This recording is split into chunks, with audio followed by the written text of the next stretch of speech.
नमस्कार, आप देख रहे हैं न्यूज इंडिया। आपके साथ मैं हूं अभिषेक। गुरु गुरु मतलब केवल गुरु नहीं, गुरु मतलब लक्ष्य, गुरु मतलब सोच, गुरु मतलब प्रगति, गुरु मतलब उन्नति। गुरु ने देश की कमान संभालते ही विकास का जो खाका खींचा था, अब उसका परिणाम आने लगा है। जिस बुनियादी सुधार की कवायद की थी, अब उसका नतीजा दिखने लगा है। देश की अर्थव्यवस्था आकार ले रही है। भारत दुनिया की 5वीं सबसे बड़ी अर्थव्यवस्था बन गया है। यह सब मुमकिन हो पाया है गुरु के सोच की वजह से, गुरु के काम की वजह से। नाम तो आप जानते ही होंगे, लेकिन हम तो गुरु ही कहेंगे।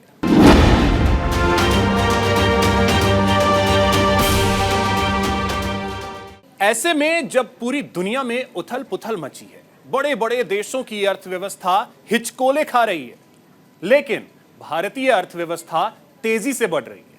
पीएम मोदी ने साल 2047 से पहले देश को विकसित राष्ट्र बनाने का बीड़ा उठाया है। अर्थव्यवस्था में तेजी इस बात का संकेत है कि पीएम मोदी के नेतृत्व में देश सही दिशा में आगे बढ़ रहा है। मैं नरेंद्र दामोदर दास मोदी, मैं संघ के प्रधानमंत्री के रूप में अपने कर्तव्यों का श्रद्धापूर्वक और शुद्ध अंतःकरण से निर्वहन करूंगा।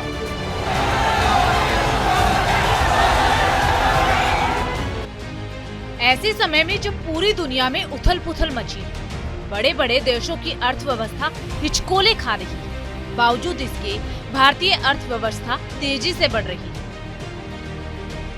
भारतीय अर्थव्यवस्था तकरीबन 4 अरब डॉलर पहुंच गई है, जबकि पीएम मोदी ने साल 2019 में 5 ट्रिलियन डॉलर की इकोनॉमी बनाने का लक्ष्य तय किया है। मौजूदा समय में अमेरिका दुनिया की सबसे बड़ी अर्थव्यवस्था है। अमेरिका की अर्थव्यवस्था का मौजूदा आकार 26.7 ट्रिलियन डॉलर है। उसके बाद 19.24 ट्रिलियन डॉलर की इकोनॉमी के साथ चीन दूसरे स्थान पर है। 4.39 ट्रिलियन डॉलर के साथ जापान तीसरे नंबर पर है। जर्मनी 4.28 ट्रिलियन डॉलर की जीडीपी के साथ चौथे स्थान पर है। भारत 3.8 ट्रिलियन डॉलर की जीडीपी के साथ दुनिया में 5वें नंबर पर है। भारत ने इससे पहले 2022 में ब्रिटेन और फ्रांस को पीछे छोड़ा था। भारत की आर्थिक वृद्धि दर किसी प्रमुख अर्थव्यवस्था की तुलना में सबसे ज्यादा। भारत की आर्थिक वृद्धि दर लगातार 7% से ज्यादा बनी हुई है। जीएसटी जैसे टेलीकॉम सेक्टर में ऐतिहासिक सुधार, डिजिटलीकरण को बढ़ावा देना, सड़क, रेल, बंदरगाह और ऊर्जा जैसे क्षेत्रों में बुनियादी ढांचे पर भारी खर्च के दम पर बीते 9 सालों में 5 स्थान की छलांग लगाकर आज दुनिया की 5वीं सबसे बड़ी अर्थव्यवस्था बन गया है। 2014 में भारतीय जीडीपी दुनिया की सबसे बड़ी अर्थव्यवस्थाओं में 10वें स्थान पर था। ये पीएम मोदी के सुधार का नतीजा है कि आज भारत दुनिया में एक महाशक्ति के तौर पर उभर रहा है। यही समय है, सही समय है, भारत का अनमोल समय है। यही समय है, सही समय है, भारत का अनमोल समय है। असंख्य भुजाओं की शक्ति है, असंख्य भुजाओं की शक्ति है। हर तरफ देश की भक्ति है, असंख्य भुजाओं की शक्ति है। हर तरफ देश की भक्ति है। तुम उठो, तिरंगा लहरा दो, तुम उठो, तिरंगा लहरा दो, भारत के भाग्य को फहरा दो, भारत के भाग्य को फहरा दो। यही समय है, सही समय है। देश की कमान संभालने के बाद पीएम मोदी ने बुनियादी सुधार पर ध्यान दिया, जिसका नतीजा अब सामने आने लगा है। भारत का परचम बुलंद होता जा रहा है। भारतीय अर्थव्यवस्था लगातार बेहतर हो रही है। इसकी वजह है बीते 9 सालों में पीएम मोदी द्वारा किया गया क्रांतिकारी परिवर्तन। इंफ्रास्ट्रक्चर में सुधार, मेक इन इंडिया के तहत विनिर्माण, रोड, रेल, हवाई कनेक्टिविटी में सुधार, टेलीकॉम सेक्टर में सुधार, आत्मनिर्भर भारत और सप्लाई चेन, आधुनिक खेती को बढ़ावा, पर्यटन क्षेत्रों का विकास। मोदी सरकार ने शहरों के आधुनिकीकरण के लिए बुनियादी सुविधाओं के विकास के लिए स्मार्ट सिटी मिशन लॉन्च किया था। इससे शहरों में बुनियादी ढांचे के विकास को रफ्तार मिली। इन कार्यक्रम का मकसद शहरी प्रशासन में सुधार करना था। 9 साल बाद नतीजा दिखने लगा है। ऊंची ऊंची गगनचुंबी इमारतें बन रही हैं। भारतमाला परियोजना के तहत देश भर में सड़कों का जाल बिछाया जा रहा है। एक्सप्रेस वे का काम किया जा रहा है। रेलवे ट्रैक बिछाई जा रही है। दुर्गम जगहों पर सड़क और रेल लाइन बिछाई जा रही है। पुलों, सुरंगों का निर्माण हो रहा है। बड़े शहरों में मेट्रो कनेक्टिविटी दी जा रही है। बुलेट जैसी सुपर फास्ट ट्रेन पर काम चल रहा है। सेमी हाई स्पीड ट्रेन चलाई जा रही है। रेलवे को गति देने के लिए फ्रेट कॉरिडोर का निर्माण किया जा रहा है। पीएम मोदी ने सत्ता संभालते वक्त जो सपना देखा था, वो अब आकार ले रहा है। भारत बदल रहा है। इस बदलाव का श्रेय किसी को अगर जाता है तो वो हैं प्रधानमंत्री नरेंद्र मोदी। पीएम मोदी की कार्यकाल में किए गए आर्थिक विकास और भारत को आत्मनिर्भर बनाने के लिए कई महत्वपूर्ण फैसले लिए गए। इसकी वजह से आज देश आत्मनिर्भर बनने की ओर अग्रसर है। जीएसटी लागू करने से सरकारी राजस्व में वृद्धि के साथ ही व्यापारी और आम लोगों को भी सहूलियत हुई है, जिससे अर्थव्यवस्था में जबरदस्त सुधार हुआ है। 100% गांव में बिजली पहुंचाई गई है, जिसके बाद लघु और कुटीर उद्योगों को बढ़ावा मिला है। Make in India, startup India, PLI scheme, दिवालिया कानून, ईज ऑफ डूइंग बिजनेस, डिजिटलीकरण जैसे सुधार ने देश की अर्थव्यवस्था को रफ्तार दी है। आज भी जो हमसे बड़ी चारों इकोनॉमीज हैं, अमेरिका, चाइना, जापान और जर्मनी, इनकी जीडीपी ग्रोथ हमसे बहुत बहुत पीछे है। तो 5 ट्रिलियन US डॉलर इकोनॉमी का ख्वाब, मेरा ये मानना है कि आने वाले 2 से 3 साल में बहुत इजीली हम अचीव कर सकते हैं। 5 ट्रिलियन US डॉलर इकोनॉमी का ख्वाब जो हमारे प्रधानमंत्री साहब ने हम सबके लिए देखा है, हम उसकी तरफ बहुत तेजी से बढ़ रहे हैं और आने वाले 2 से 3 साल में अचीव कर रहे हैं। मोदी सरकार में भारतमाला परियोजना की शुरुआत की गई। इस परियोजना के तहत पूरे देश में रोड कनेक्टिविटी में सुधार किया गया। राजमार्गों, एक्सप्रेसवे का निर्माण और आर्थिक गलियारों का विकास किया जा रहा है। भारत में रेलवे नेटवर्क के आधुनिकीकरण और विस्तार के लिए मोदी सरकार के 9 साल के कार्यकाल में कई पहल की गई। डेडिकेटेड फ्रेट कॉरिडोर जैसी परियोजना के जरिए माल ढुलाई के लिए अलग से 100 किलोमीटर प्रति घंटे की रफ्तार से ट्रैक बिछाई गई। इससे माल की तेजी और अधिक कुशल आवाजाही के लिए कॉरिडोर का निर्माण किया गया। मेक इन इंडिया के तहत सेमी हाई स्पीड ट्रेनों की शुरुआत, रेलवे स्टेशनों का पुनर्विकास किया जा रहा है। रेलवे के बुनियादी ढांचे में निवेश मोदी सरकार की बड़ी उपलब्धियों में से एक है। आपका ये विश्वास, आपके ये आशीर्वाद, ये मेरी ऊर्जा है। और साथियों, आप सब कह रहे थे कि 2014 में देश की इकोनॉमी 10वें नंबर पर थी। आज 5वें नंबर पहुंची है और मैं आपको विश्वास दिलाता हूं, एनडीए के तीसरे टर्म में इस देश की इकोनॉमी दुनिया में तीसरे नंबर पर होके रहेगी। सागरमाला परियोजना के तहत बंदरगाहों के निर्माण और रखरखाव पर मोदी सरकार ने बीते 9 सालों में जोर दिया है। इसके तहत बंदरगाहों के आधुनिकीकरण, कनेक्टिविटी में सुधार और तटीय आर्थिक विकास को बढ़ावा देने पर जोर दिया गया है। इसमें नए बंदरगाहों का विकास, मौजूदा बंदरगाहों का विस्तार और बंदरगाहों के बुनियादी ढांचे में सुधार शामिल है। मोदी सरकार ने देश में एयर कनेक्टिविटी पर बेहतरीन काम किया। बीते 9 सालों के दरमियान एयर कनेक्टिविटी के लिए स्थानीय स्तर पर कई एयरपोर्ट का निर्माण किया गया है। इससे डोमेस्टिक स्तर पर एयर कनेक्टिविटी को बढ़ावा मिला। इनमें एयरपोर्ट्स का निर्माण और पुराने एयरपोर्ट्स का आधुनिकीकरण शामिल है। हमारे पहले टर्म की शुरुआत में भारत वर्ल्ड इकोनॉमी में 10वें नंबर पे था। जब मुझे आप लोगों ने काम दिया तब हम 10 नंबर ही थे।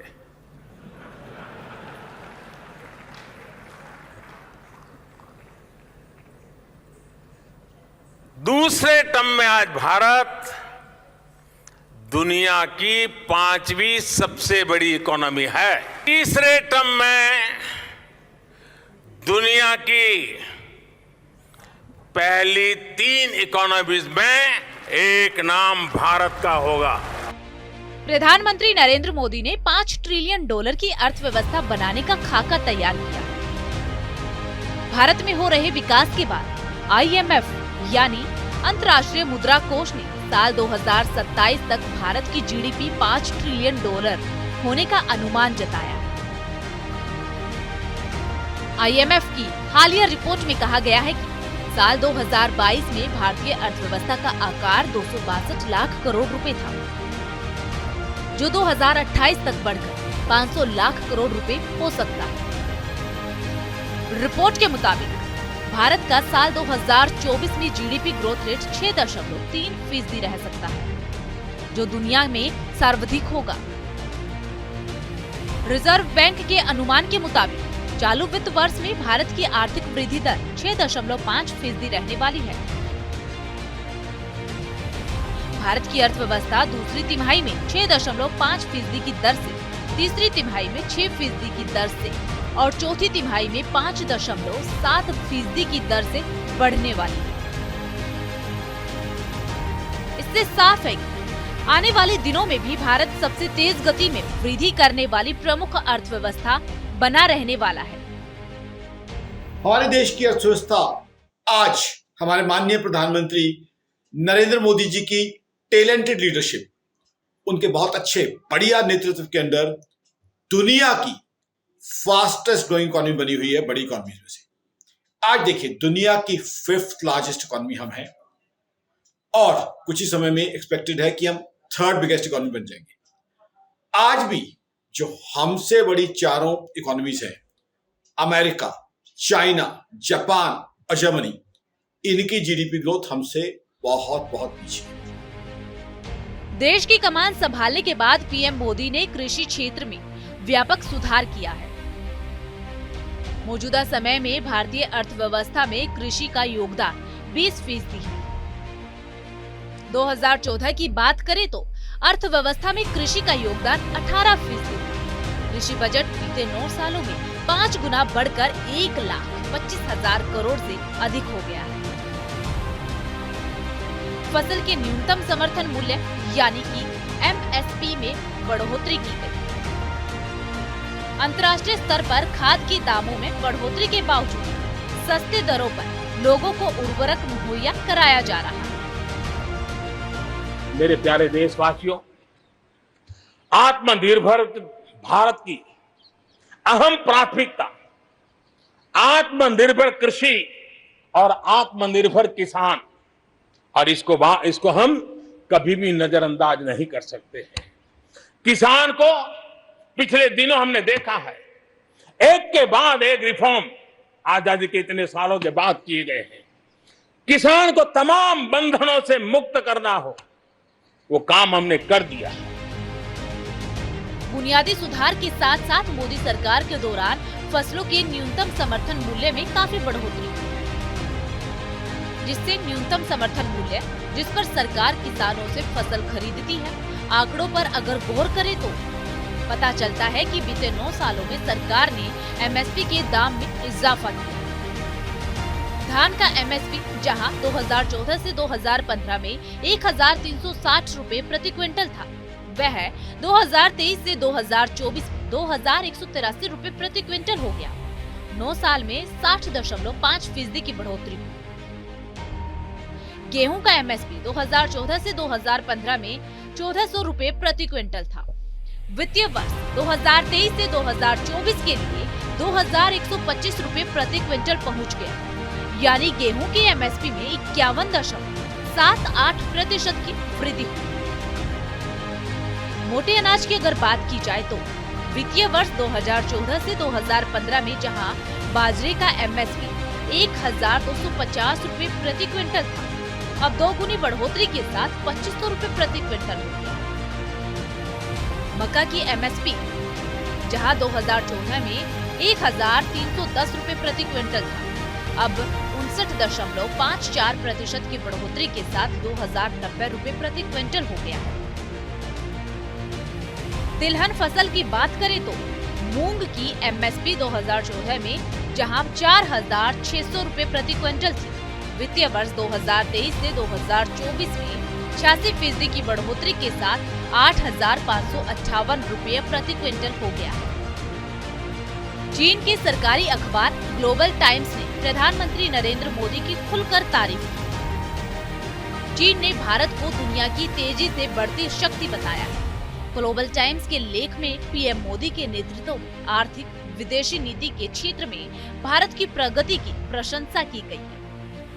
ग्लोबल टाइम्स ने शंघाई की फुडन यूनिवर्सिटी के centre for south Asian studies के निदेशक झांग जियांग द्वारा लिखित लेख प्रकाशित किया है। इसमें भारत की पिछले 4 सालों की उपलब्धियों का जिक्र किया गया है। ये लेख भारत की मजबूत आर्थिक वृद्धि, शहरी शासन में सुधार और अंतर्राष्ट्रीय संबंध, विशेष रूप से चीन के साथ दृष्टिकोण में बदलाव के बारे में बताता है। आज से 10 साल पहले इसको एक फ्रेजाइल इकोनॉमी का दर्जा प्राप्त था, लेकिन आज पूरी दुनिया इसका लोहा मानती है और आज भारत दुनिया के सबसे शीर्ष अर्थव्यवस्था के रूप में माना जाता है। Foreign exchange reserve, manufacturing index, उसके अलावा जो इनोवेशन है, इन्वेस्टमेंट है, इसमें काफी अच्छे बदलाव पिछले 10 साल में आए हैं और इन बदलाव का संकेत है कि आने वाला जो भविष्य है वो भारतीय अर्थव्यवस्था के लिए बहुत सुनहरा है। जिस प्रकार से जो micro, small and medium enterprises को बढ़ावा दिया गया है, मेक इन इंडिया को बढ़ावा दिया गया है और जिस हिसाब से जो हमारे यंगस्टर हैं, यंग इंडिया का जो रुझान स्टार्टअप्स के प्रति है वो बहुत ही इंकरेजिंग है। पीएम मोदी के नेतृत्व में एविएशन सेक्टर में काफी इजाफा हुआ है। साल 2014 तक देश में जहां केवल 74 हवाई अड्डों में कामकाज हो रहा था, अब 180 से ज्यादा एयरपोर्ट ऑपरेशन है। साल 2014 में देश में घरेलू विमान यात्रियों की संख्या 6 करोड़ थी, जो 2023 में अंत में 15 करोड़ पहुंच गई है। उड़ान योजना के तहत देश में 25 वाटर एरोड्रोम और 40 हेलीपैड समेत 180 एयरपोर्ट ऑपरेशन है। देश को डिजिटल बनाने की दिशा में काम किया जा रहा है। दुनिया के बाकी देशों के मुकाबले सस्ती दर पर हाई स्पीड डेटा उपलब्ध कराने पर जोर दिया जा रहा है। दूरसंचार प्रौद्योगिकी आयात तक से दूरसंचार प्रौद्योगिकी डेवलपर बनने में एक महत्वपूर्ण छलांग लगाई है। स्वदेशी स्टेकों ने केवल भारत में उपयोग करने की योजना बनाई जा रही है, बल्कि वैश्विक स्तर पर भी इसमें दिलचस्पी दिखाई जा रही है। भारत में मौजूदा समय में देश में टेलीकॉम सेक्टर का बिजनेस $1.72 बिलियन है। देश की कमान संभालने के बाद पीएम मोदी ने देश के विकास का खाका खींचा था। उसमें सबसे पहले देश को आत्मनिर्भर बनाने का प्रयास किया गया था। देश को मैन्युफैक्चरिंग का हब बनाने का फैसला लिया गया था। बीते कुछ सालों में किए गए सुधार के नतीजे सामने आ रहे हैं। हर क्षेत्र में तरक्की हो रही है, अर्थव्यवस्था लगातार बेहतर हो रही है। भारत अब 5 ट्रिलियन इकोनॉमी के करीब पहुंच रहा है और माना जा रहा है कि 2035 तक 10 ट्रिलियन की इकोनॉमी बन जाएगा। अगर सब कुछ तय योजना के अनुसार रहा तो आजादी के 100 साल पूरे होने से पहले भारत विकसित राष्ट्र की कतार में खड़ा होगा। Nishant Kumar, news India. तो गुरु के आज के इस एपिसोड में बस इतना ही। मुझे और मेरी टीम को दीजिए इजाजत। बाकी खबरों के लिए देखते रहिए न्यूज इंडिया। नमस्कार।